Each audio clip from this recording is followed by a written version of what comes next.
Welcome to What's Cooking. I'm Rebecca Warner, the registered dietitian with the Hearts Beat Back Heart of New Ulm project. And tonight we have something really special.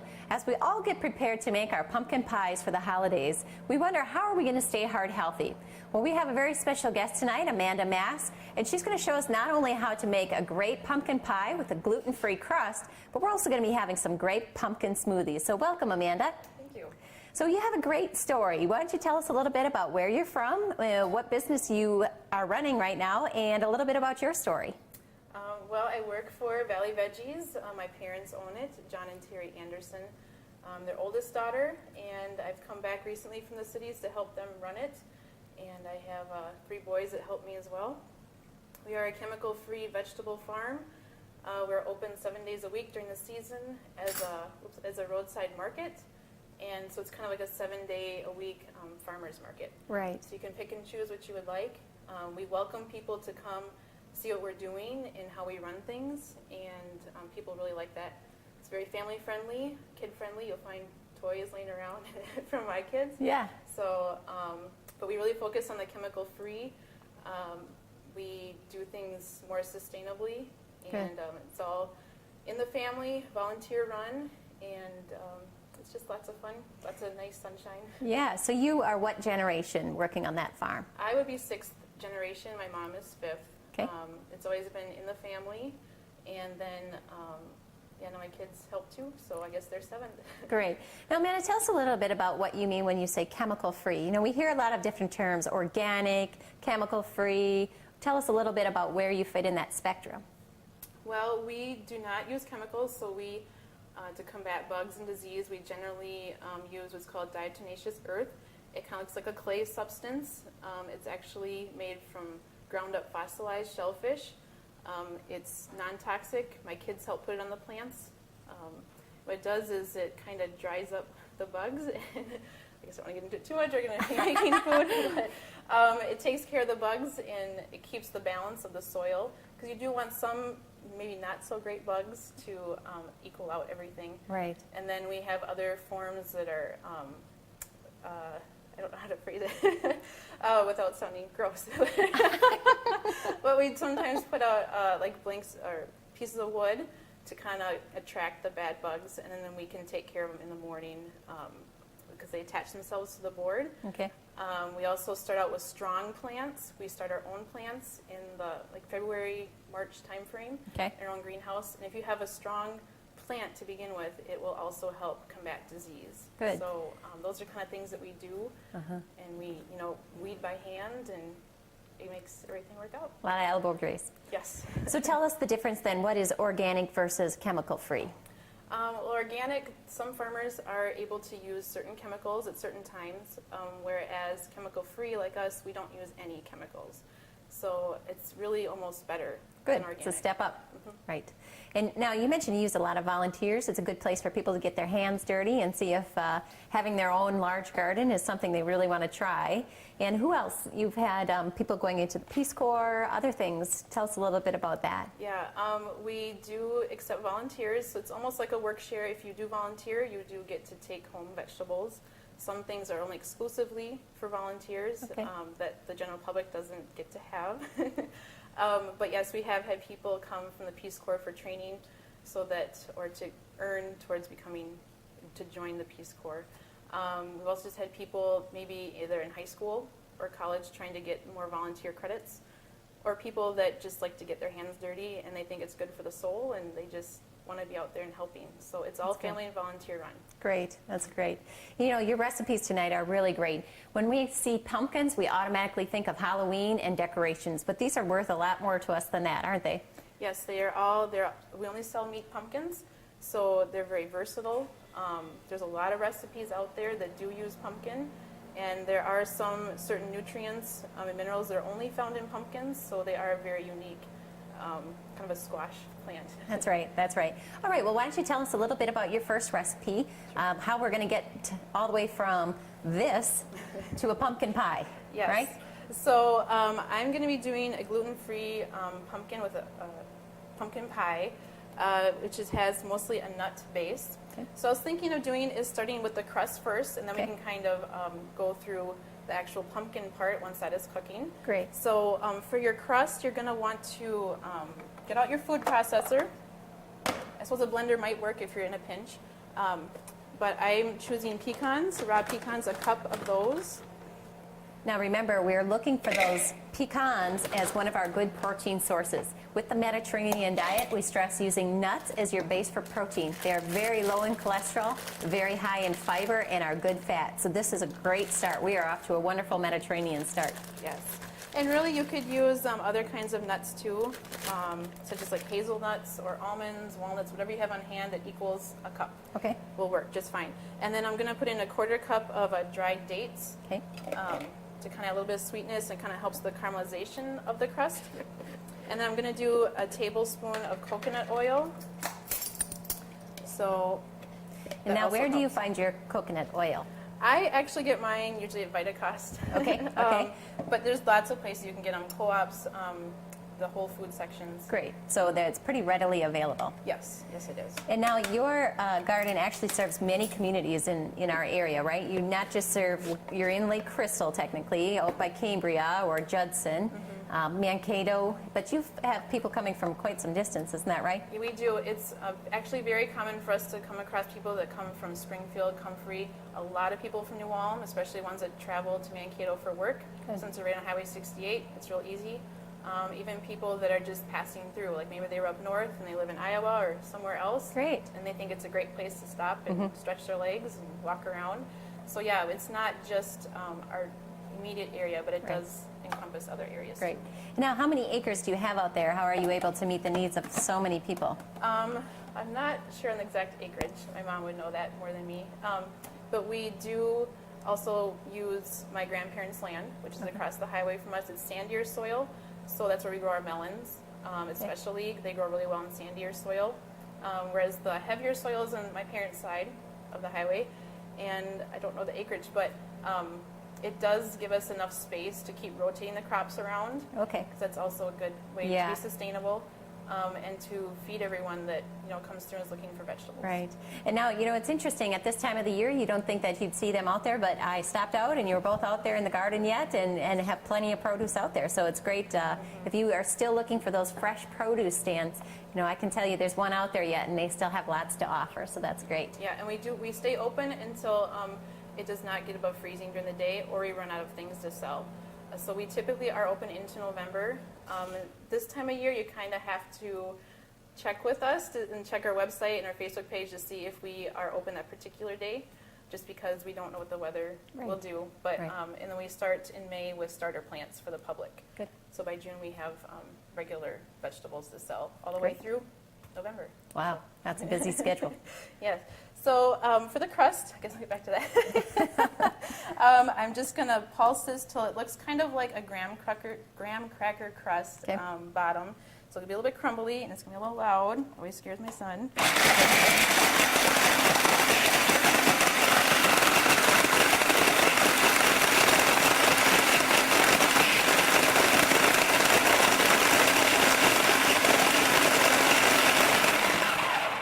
So now we used about a tablespoon, is that right, of the coconut oil? Yep, and then I forgot to get a pie plate, but this would go into a pie plate. We also want to preheat our oven at 400 degrees. Okay. And then we would press this out into the pie plate and evenly and up the sides, so just like you would a graham cracker crust, something you'd be more familiar with. And then you're kind of looking for it to start to caramelize and brown just a little bit, and then you take it back out and put the filling in, which I will show next. All right. So you can see that with just that tablespoon of coconut oil, and it's going to be divided over many portions, 6 to 8 portions on our pie. We're already at a very low fat content. We're getting our nuts, which are going to be low in cholesterol, high in fiber, so that's a benefit, and the dates, which are going to count as one of our fruit servings. So far we are definitely on track for a very heart-healthy recipe.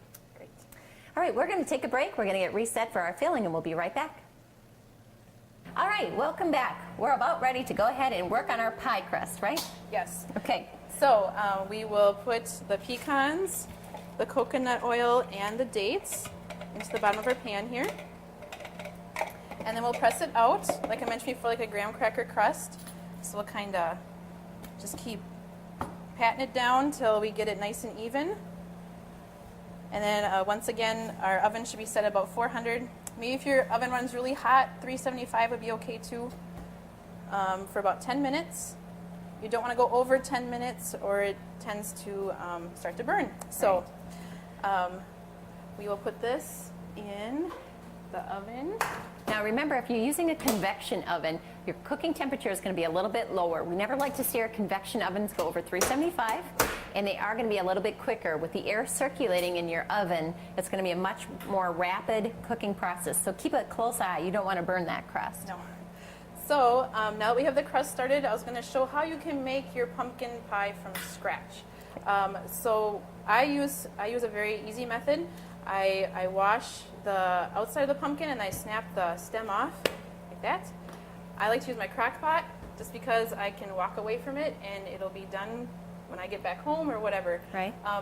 So I take my pumpkin and I put it in here with about a cup of water. And then if your lid fits, great. If it doesn't, then just put some aluminum foil tight over the top. Okay. And then put a towel underneath in case some condensation leaks from there. And I put it on low, and I can leave it all day and come back home, or it can go overnight, no big deal.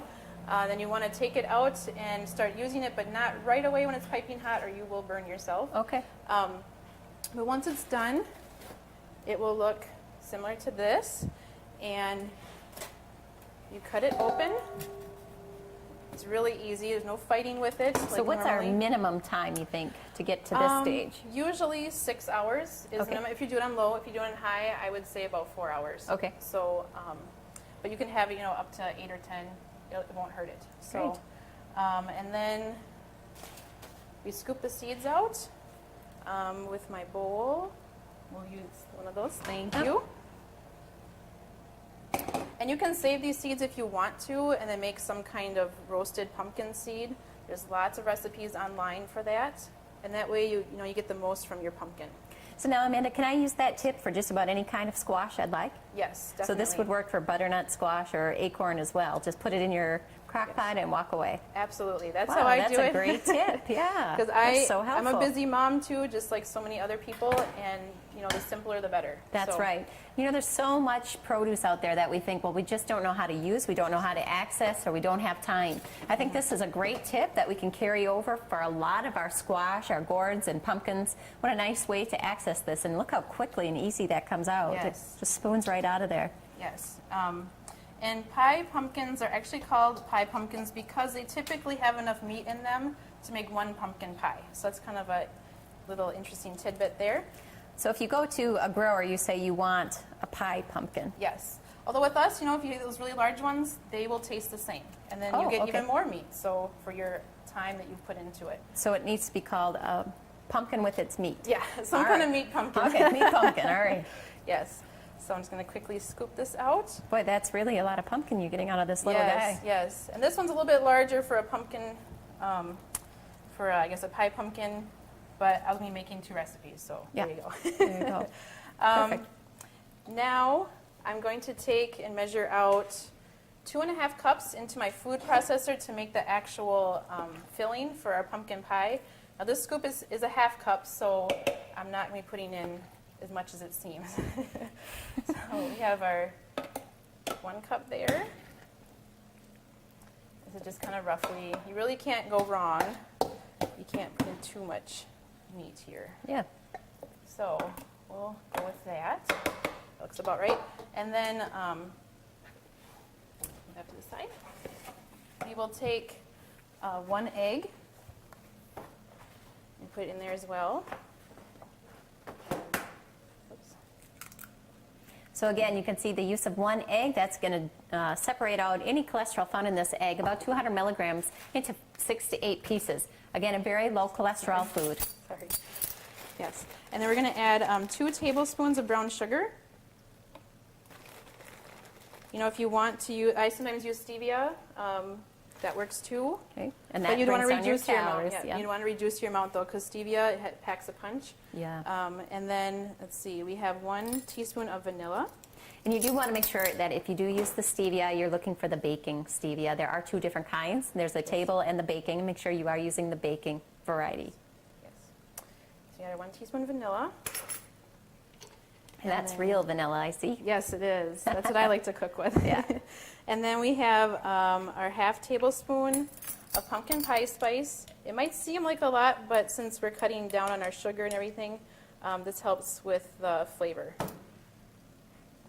And then we need, let's see here, a 1/4 cup of all-purpose gluten-free flour. You could really use, I use an all-purpose one. You could use just about any kind of gluten-free flour that you like to use. Now, So, Amanda, if I wanted to make this and I'm not gluten intolerant, could I use regular flour in place? yes, you could. Yep, you Easy could enough. absolutely do that. Okay. So I'm going to use my spoon here. You'll just fill it about halfway. There you go. So pretty small amount of flour in this. Yes, we don't need a lot because the pumpkin really thickens it up, so you Okay. don't need a lot of flour. Very good. So then we're going to process that.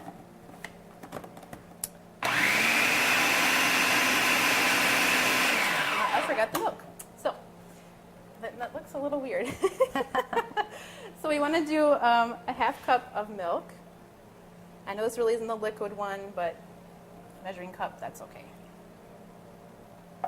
There's always a little bit of wiggle room That's right. in the That's recipes right. I like to use, so that works out. Okay, so we'll continue to process this.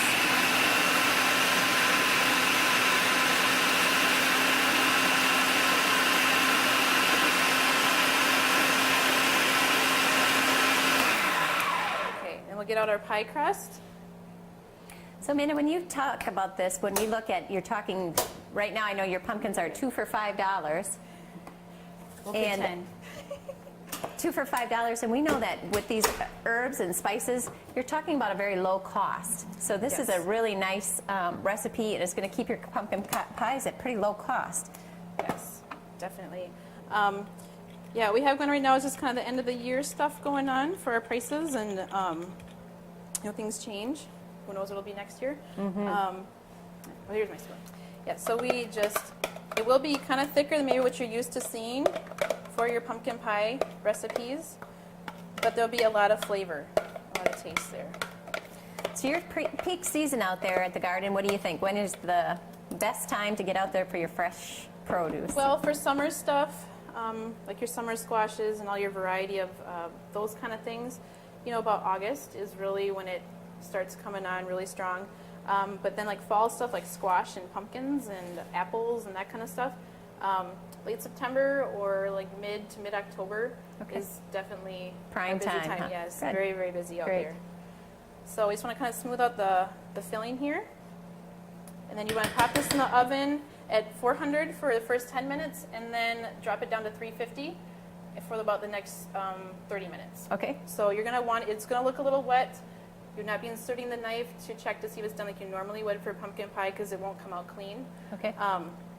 Just kind of look for it to start to dry out a little bit and you'll have some cracks around On the top. edges. Yep. Okay. So we'll put that in later, and then this is what it What look to like expect. after you refrigerate it for Okay. about 2 hours. So this is how it's going to come. You're going to see these cracks. That's Yep. when you know that your pie is about done. Yeah, and and ready some of to this pull out. happens as it cools too. Okay. But you will see some of these cracks starting to form, as it's being done baking.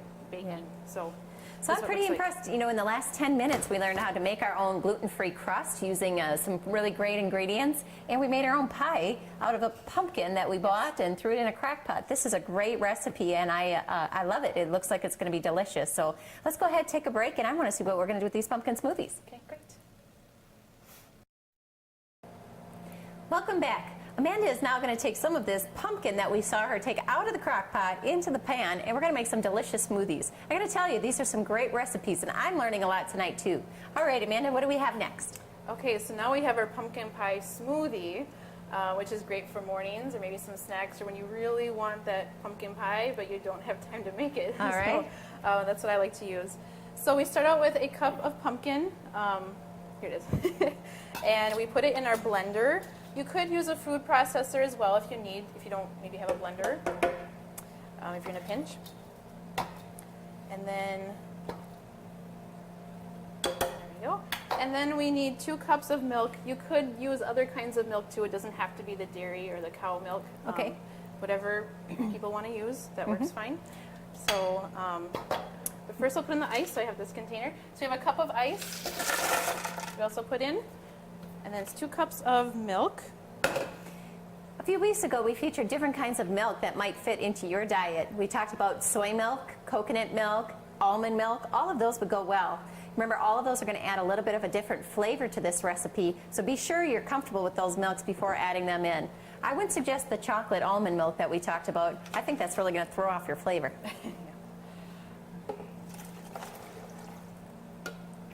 Okay, so we have our milk in there, and then we take, let's see, it is a 1/2 teaspoon of pumpkin pie spice.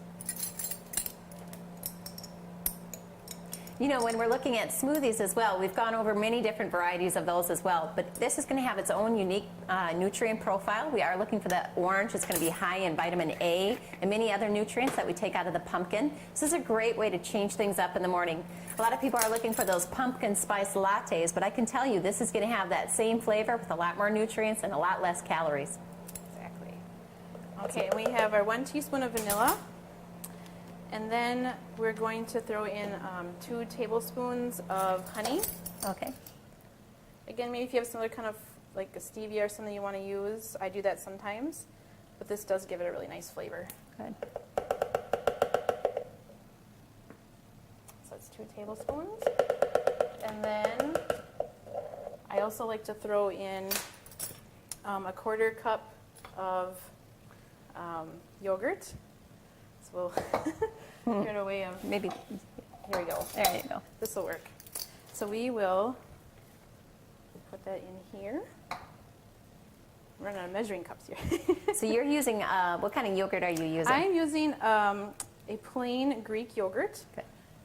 Mine happens to be 0 fat, but whatever Right. you like to use. And remember, we've talked about Greek yogurt. It's going to be higher in protein, and it's going to be lower in overall sugar, so it's something you definitely want to incorporate into your diet. We'll get this on, get it locked in place, and we're ready to roll. Okay, you tell me when. Go ahead.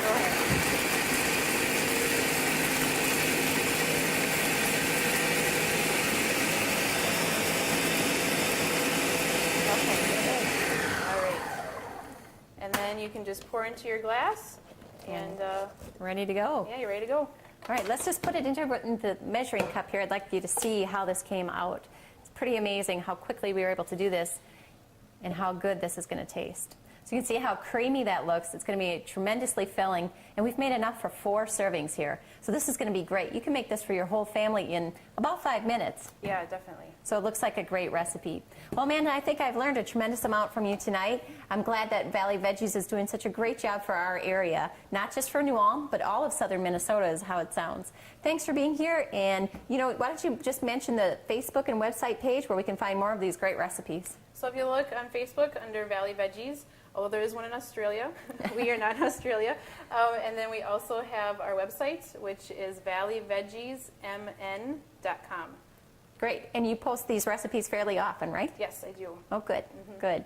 So this is another great place to stop here in our area. Get your fresh produce, meet some of our great locals, and find out some great recipes. And that's it. That's this week's episode of What's Cooking. I'll see you next week.